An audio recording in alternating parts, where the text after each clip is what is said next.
Hey everyone, Shark here, sending you some love and positive vibes, especially if you need them. And I wanted to bring you a little bit more good news in this video. We just had the Genshin patch 5.2 livestream preview, and there were a lot of things that were easy to miss or that weren't explained in great detail. That's why I'm here to give you some more info about some exciting things like the details about a free wing glider that everyone can get, game optimizations, and more. So let's go over what you can look forward to in Genshin's next patch and beyond.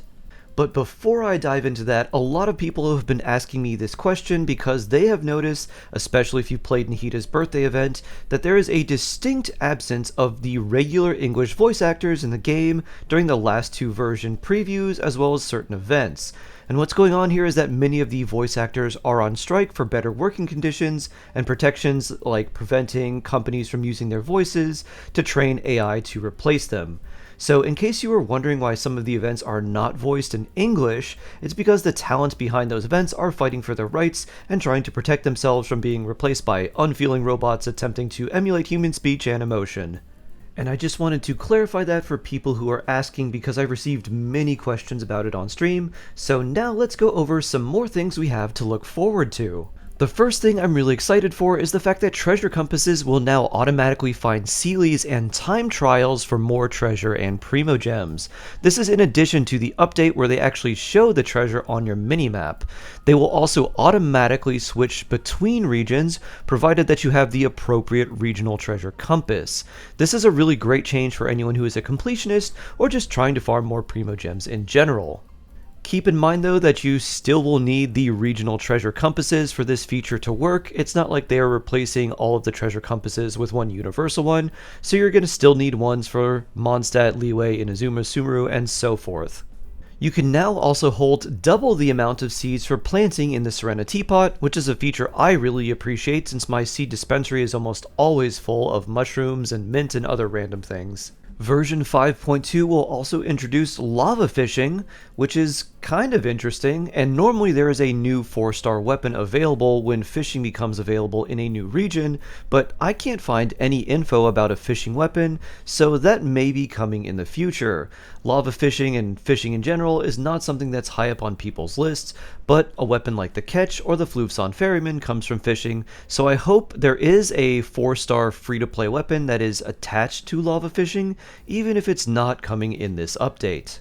There's also several new artifact changes that helps you make a plan to sort the artifacts that you want by main stat and substat, so it helps you organize the artifacts in your inventory much better. There's also a new star function that lets you mark your favorite artifacts. However, I am going to use this feature in the complete opposite way of what Hoyo intended it for.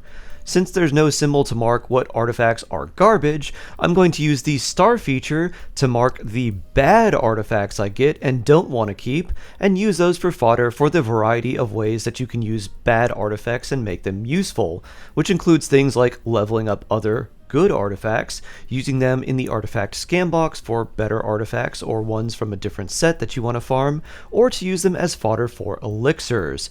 So this feature Hoyo intends for players to mark their favorite artifacts will actually be what I use to mark the very worst ones I have. And that's actually helpful for me because bad artifacts are still useful, but going through each artifact individually and evaluating whether they're good or not takes too much time and it's just annoying, so having a feature to mark artifacts that I don't want is actually pretty helpful. Again, this is the complete opposite of how Hoyo intends players to use this feature, but for my purposes, I think it'll actually work out pretty well. Now I want to talk about the free glider skin that is coming with the release of Genshin Impact on the Xbox, and a lot of people seem to think that it's only coming for Xbox, but that's actually not true. It's actually going to be available for everyone, and we'll go over how to get it and exactly how this whole system works right now.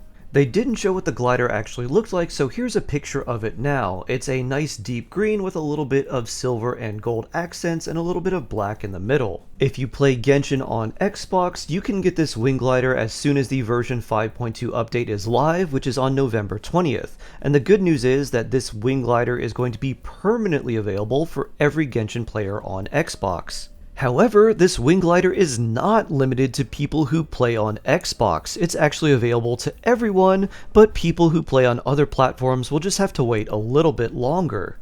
Players who play on platforms that are not Xbox will have to wait an extra version to claim the Wing Glider. It will be available on version 5.3, which will start on January 1st, 2025, and they'll be able to claim it for a limited amount of time, so they can claim it at any point up until before version 5.4, which is February 12th, 2025. So Xbox players will be able to claim these wings as soon as version 5.2 is live, and they will then be permanently available from there on out. But players who play on other platforms will also be able to claim this new Wing Glider skin, but they'll have to wait until version 5.3, and they only have about a month to claim them before they disappear.